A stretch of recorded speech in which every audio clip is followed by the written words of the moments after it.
तीनों मर चुके हो और स्वर्ग के दरबार पे खड़े हो, मगर तुम तीनों में से वही अंदर जा सकता है जो मुझसे कोई ऐसा प्रश्न करे जिसका मेरे पास जवाब नहीं हो। दुनिया में पेड़ की कितनी पत्तियां हैं? 980 करोड़। हे मनुष्य, तुम तो धरती में साइंटिस्ट थे, ये देखो इसका प्रूफ।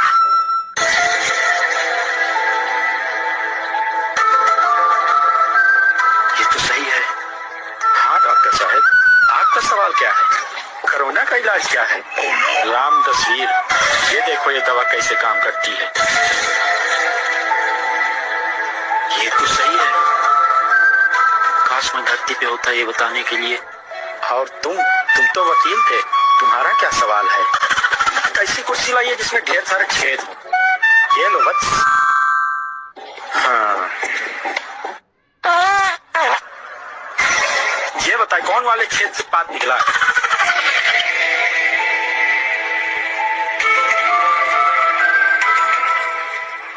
इस वाले छेद से वत्स। हाँ, पात इस वाले छेद से निकला।